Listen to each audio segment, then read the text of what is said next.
حضرت شیخ عبدالقادر جیلانی، جنہیں غوث اعظم کے لقب سے یاد کیا جاتا ہے، اللہ کے برگزیدہ اولیاء کرام میں سے ایک تھے۔ اب بچپن ہی سے عبادت، سچائی، علم اور روحانیت میں ممتاز تھے۔ اپنے بغداد میں علم دین حاصل کرنے کے لیے اپنی جوانی کے سال گزارے اور بڑی سادگی اور قناعت سے زندگی بسر کی۔ ایک دن کا ذکر ہے کہ جب حضرت غوث پاک بغداد میں علم حاصل کرنے کے دنوں میں تھے، اس وقت اب بہت غریب طالب علم تھے۔ کئی دن تک کھانا نصیب نہیں ہوتا تھا۔ ایک دن اب شہر کی گلیوں سے گزر رہے تھے کہ آپ کو تازہ جلیبیوں کی خوشبو آئی۔ ایک دکان پر جلیبیاں تلی جا رہی تھیں۔ بھوک کی شدت سے آپ کے قدم رک گئے۔ آپ کچھ دیر وہاں کھڑے ہے کر ان جلیبیوں کو دیکھتے رہے، لیکن کچھ کہے بغیر خاموشی سے آگے بڑھ گئے۔ اپنے صبر و شکر سے کام لیا اور اللہ پر توکل کیا۔ اسی رات وہ جلیبی فروش خواب میں دیکھتا ہے کہ رحمت عالم تشریف لائے ہیں۔ آپ نے فرمایا، اے شخص، کل میرے ایک دوست اللہ کے ولی بھوکے تمہاری دکان کے سامنے کھڑے تھے۔ وہ تمہاری جلیبیوں کو دیکھ رہے تھے مگر انہوں نے کچھ نہیں مانگا۔ جا کر انہیں جلیبیاں کھلاؤ، وہ میرے محبوب بندے ہیں۔ صبح جب جلیبی فروش جاگا تو بہت حیران ہوا اور دل میں ایک روحانی کیفیت پیدا ہوئی۔ اس نے فوراً تازہ جلیبیاں تیار کیں اور اس نوجوان کو ڈھونڈنے نکل گیا جسے اس نے خواب میں دیکھا تھا۔ کچھ دیر بعد اس نے دیکھا کہ ایک نورانی چہرے والا نوجوان مسجد کے قریب بیٹھا ذکر الہی میں مصروف ہے۔ وہ پہچان گیا کہ یہی وہ ہستی ہے جنہیں اس نے خواب میں دیکھا تھا۔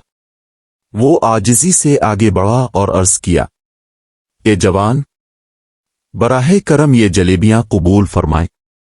میں نے رات خواب میں حضور نبی کریم کو دیکھا، جنہوں نے حکم دیا کہ یہ جلیبیاں اب تک پہنچاؤں۔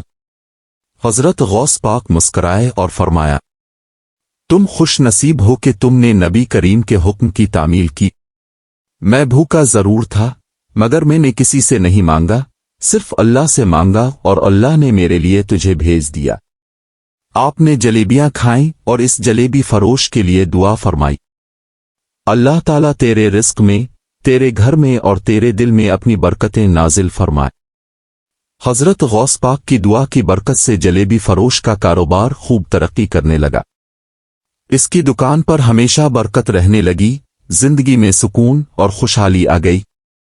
وہ اکثر لوگوں سے کہا کرتا تھا، یہ سب برکت اس اللہ کے ولی کی دعا سے ہے، حضرت عبدالقادر جیلانی کی۔ یہ واقعہ ہمیں کئی اہم سبق دیتا ہے۔ اللہ پر توکل۔ حضرت غوث پاک نے کسی سے مانگنے کے بجائے صرف اللہ پر بھروسہ کیا اور اللہ نے خود ان کے لیے رزق کا بندوبست کر دیا۔ نبی کے حکم کی اطاعت۔ جلیبی فروش نے خواب میں دیے گئے حکم کو فوراً مانا، جس کے نتیجے میں اسے زندگی بھر کی برکت نصیب ہوئی۔ اولیاء اللہ کی خدمت کا انعام۔ جو لوگ اللہ کے دوستوں کی خدمت کرتے ہیں، ان کے رزق، زندگی اور دلوں میں برکتیں آت رہتی ہیں۔ صبر اور قناعت کا مقام۔ صبر کرنے والا بندہ کبھی محروم نہیں رہتا، اللہ خود اس کے لیے راستے کھول دیتا ہے۔ یہ واقعہ حضرت شیخ عبدالقادر جیلانی کے اللہ سے قرب اور کامل ایمان کی روشن مثال ہے۔